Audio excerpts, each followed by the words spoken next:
Did you know reporters used to be able to just wander around the Pentagon and talk to whoever they wanted to? I'm Scott Ott with Bill Whittle and Steve Green. This episode of Right Angles brought to you by the members at BillWhittle.com. Gentlemen, no more, or at least not in such an unfettered way. Earlier this year, the Pentagon basically said if you're a media person and you're wandering around the Pentagon, you need to have an escort with you so that we know that you're where you're supposed to be, because there were boundaries as to where they could go, even when they could go. But now, Stephen Green, the new Pentagon rule basically says that if you talk to a member of the military working in the Pentagon who does not already have clearance to talk to you or shares with you any information, even if it's not top secret but is not already cleared, then that person, the military member himself or herself, could be in jeopardy of legal consequences.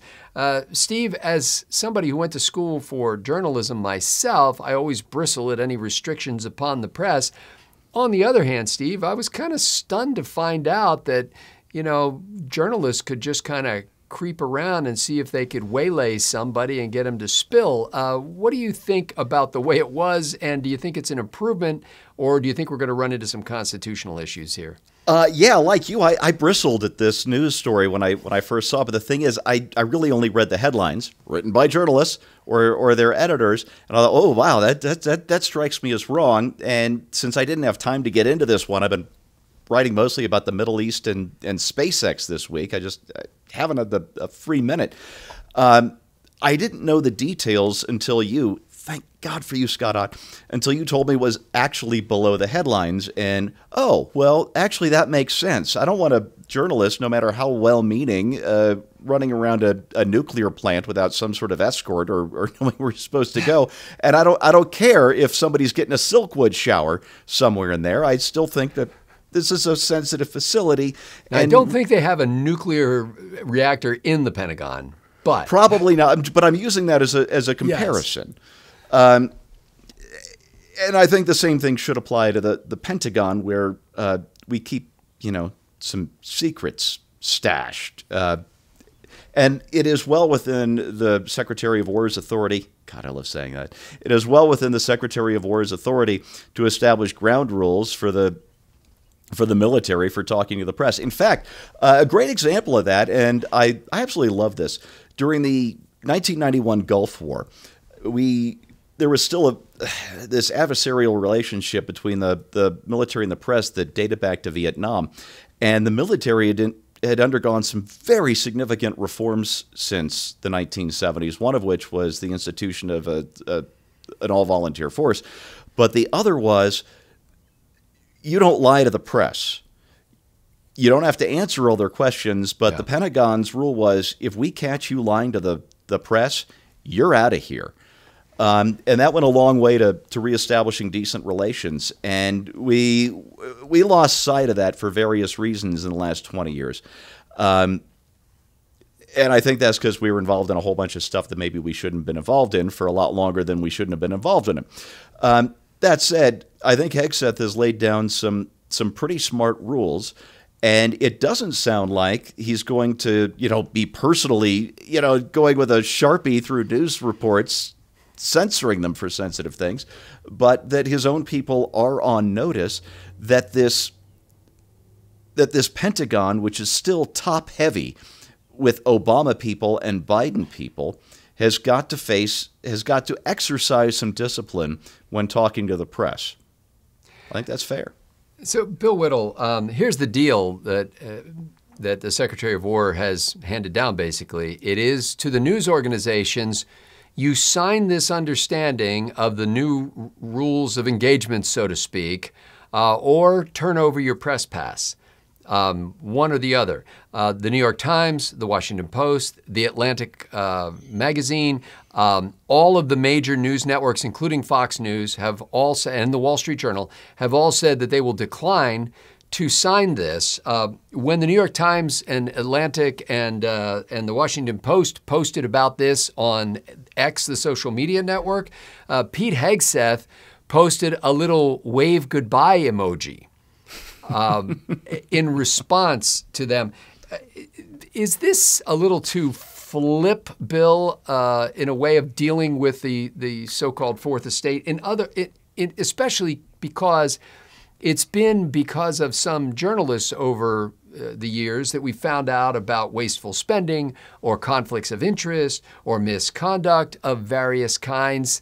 Are you fully comfortable with basically nobody from the media being in the Pentagon and just sitting there and being spoon-fed at press briefings?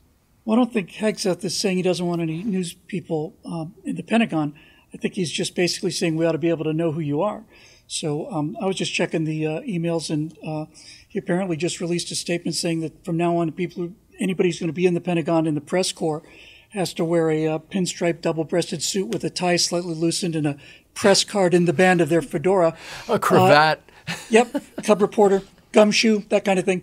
And then once you be able to tell who they are, then you've got a chance to mind your mouth. There's always a battle between these two things, between the government and the press. There should be anyway. Yeah. And that'd be nice if that worked both ways. And probably the one part of the government that is most adversarial to the press is the military, because the military deals with operational secrets and they play for the highest stakes there are when there are mistakes. So, it doesn't seem unreasonable to me to be able to identify yourself as a member of the press and to play by the rules of the house you're in. If you're in the Pentagon, that's the military's home turf. And well, their complaint, though, Bill, is that they were playing by the rules. They were allowed to walk in certain areas of the Pentagon. They were allowed to talk to people. And now it is being suggested everything has to be cleared, and anybody who talks to them is in jeopardy of career decline if they do. And so basically the media is saying, hey, we want the old rules back. Well, I don't have any problem with the new rules, to be perfectly honest with you. The job of an investigative journalist is to investigate things, not just to walk down the hall and bump into some, butter bar, second lieutenant who may have heard something coming out of a briefing room or something and just, spills it out over some conversation over a ham sandwich.